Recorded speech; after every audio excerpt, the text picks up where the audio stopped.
नमस्कार मित्रों, मैं अभिनव मिशन मेडिटेशन में आपका स्वागत करता हूं। हमारे सभी वीडियोस देखने के लिए आप हमारी इस YouTube चैनल मिशन मेडिटेशन को सब्सक्राइब अवश्य करें। अगर आपको हमारे वीडियो पसंद आ रहे हैं तो उसे लाइक करें और अधिक से अधिक मित्रों तक उसे शेयर करें। आपके सवाल आप हमें ईमेल के द्वारा भी भेज सकते हैं। हमारा ईमेल एड्रेस नीचे दिया गया है। कृष्णमूर्ति जी के विचारों को समझने के लिए एक अर्थपूर्ण एवं बुनियादी सवाल बार बार पूछा जाता है, उस पर ही आज के विषय का विस्तार करते हैं। यह हमने पहले कृष्णमूर्ति स्टडी सेंटर अहमदाबाद के प्रवक्ता के रूप में भी कहा था, जिसकी यह पुनः प्रस्तुति है।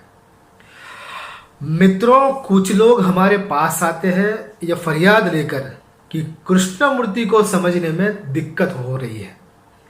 वे ना कोई कहानी कहते हैं, ना दृष्टांत देते हैं, वे ना चुटकुले सुनाते हैं और ना काव्यात्मक शैली में वे बोलते या लिखते हैं। बड़े शुष्क एवं बौद्धिक है कृष्ण जी, और तार्किक एवं ज्ञान मार्गी होने के कारण भी उन्हें समझना बहुत मुश्किल हो जाता है। मसलन कृष्णमूर्ति नाम से बहुत लोग परिचित हैं, लेकिन उनके दर्शन के विषय में लोगों को कोई जानकारी नहीं है।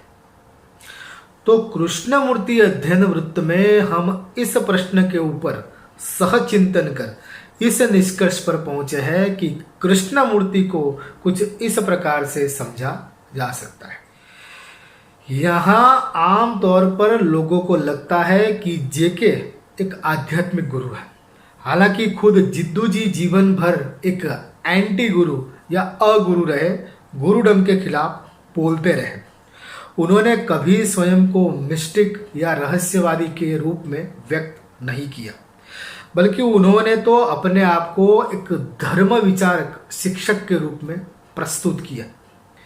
तो हमारी दृष्टि में हमें यह भ्रम मन से निकाल देना चाहिए कि जेके कोई सिद्ध या गुरु थे।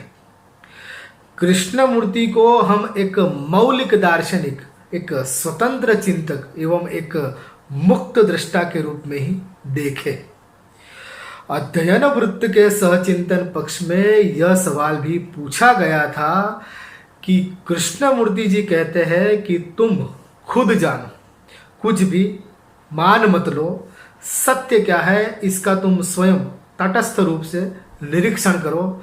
लेकिन वे खुद भी तो कुछ समझे होंगे ना, वो क्या कहते हैं ईश्वर या आत्मा के विषय में, वो खुद स्पष्ट रूप से क्या कहते हैं, मोक्ष या एनलाइटनमेंट के बारे में उन्होंने क्या जाना था।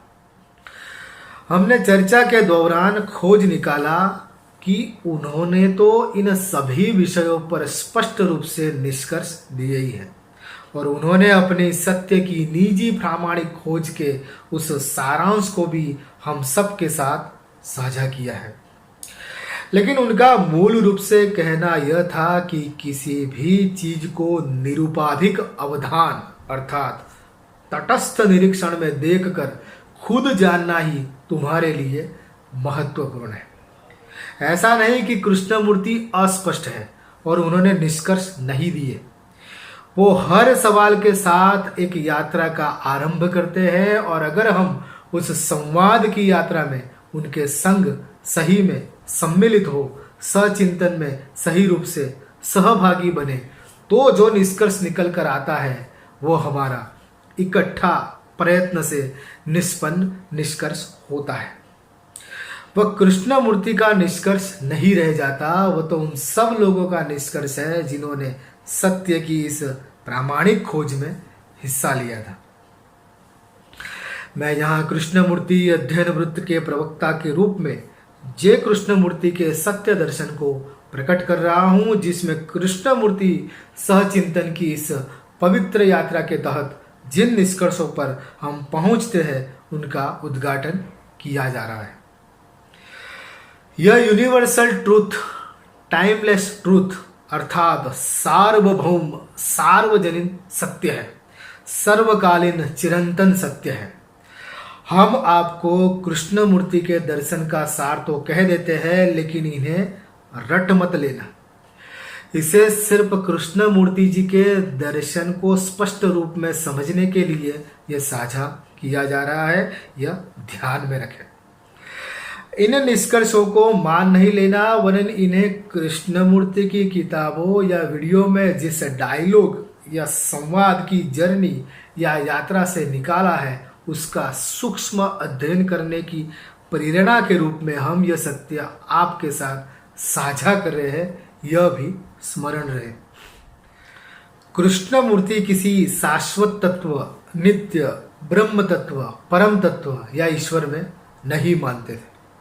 कृष्णमूर्ति जगत को मिथ्या नहीं मानते थे, वे जगत को सत्य एवं परिवर्तनशील तथा मन से ज्यादा स्थायी एवं स्थिर तथा ठोस बतलाते हैं। वे बाह्य जगत को आत्मा का प्रतिबिंब नहीं मानते हैं, बल्कि उससे विपरीत भीतरी चेतना या कॉन्शियसनेस को, मन को बाह्य जगत का प्रतिबिंब मानते हैं। कृष्णमूर्ति आत्मा, स्पिरिट, घोस्ट, सोल, रूह जैसी किसी एंटिटी में बिलीव नहीं करते थे। कृष्णमूर्ति परम सत्य को मन एवं वाणी का विषय नहीं मानते। कृष्ण जी कहते हैं कि जो अब तक हमारे मन का विषय नहीं बन सका, वो मन से अस्पर्श ही परम सत्य है। जो भी बोला गया या जिसके विषय में कुछ बोला जा सके वो सत्य नहीं है।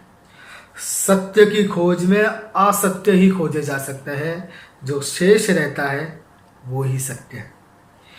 ज्ञान, अनुभव, स्मृति, मन और चेतना एक ही चीज के अलग अलग नाम है और वह सीमित, परिमित एवं असत्य का भाग है।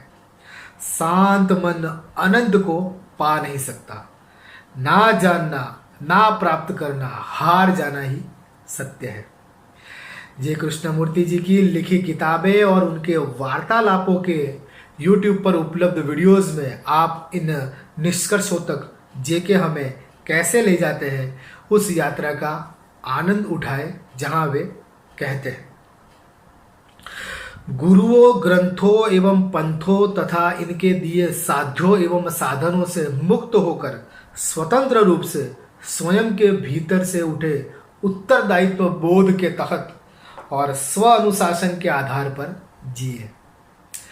आत्मा की अमरता, ईश्वर का अस्तित्व, कर्म और पूर्व जन्म के सिद्धांत, मोक्ष या समाधि के बारे में ज्ञान, अंधविश्वास एवं आस्था तथा आशाओं से मुक्त होकर अपनी निजता का आविष्कार करें। प्रश्न करें, उत्तरों को अहमियत न दे, सवाल करें, विचार करें, संदेह करें, डाउट करें।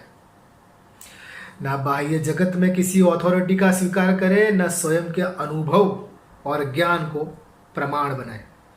कृष्णमूर्ति जी संन्यास एवं ब्रह्मचर्य को नहीं मानते हैं। हिमालय या किसी गुफा में जाकर सत्य नहीं खोजा जाता, परंतु स्वयं को जानने का श्रेष्ठ माध्यम या मानदंड यही है कि हम स्वयं को संबंधों के दर्पण में देखें। हमारे अस्तित्व का पूरा आधार भय है। भय से हिंसा पैदा होती है और हिंसा के दमन से पलायन। विज्ञान के कारण हमने बाह्य या भौतिक विकास तो खुद किया, लेकिन भीतर मन के जगत में 2 लाख वर्षों में कोई क्रांति नहीं हुई। पदार्थ, रसायन एवं जीव का विज्ञान है, लेकिन चेतना या मन का कोई विज्ञान अब तक खोजा नहीं जा सका। मनुष्य को महान और सफल बनाने का उपाय हमारे पास है, लेकिन उसे भला और अच्छा बनाने के लिए किसी धर्म, अध्यात्म या मनोविज्ञान के पास कोई उपाय नहीं है। ना विश्लेषण करे, ना संश्लेषण करे, देखे और सुने। देखना सहज है, स्वभावगत है, बिना विभाजन के एवं पक्षपात के तथा प्रयास रहित देख पाना ही मेडिटेशन है। असत्य का ज्ञान होता है, सत्य अज्ञात है, यह बोध उससे होता है। वह सत्य है जो तुम्हें मुक्त करता है, तुम्हारे प्रयासों में ही बंधन है। जो जाना गया वो मन का हिस्सा है, जो अज्ञात है वो मन से परे है। प्रयास रहित एवं अखंडित रूप से सहज ही सजग रहे। नमस्कार।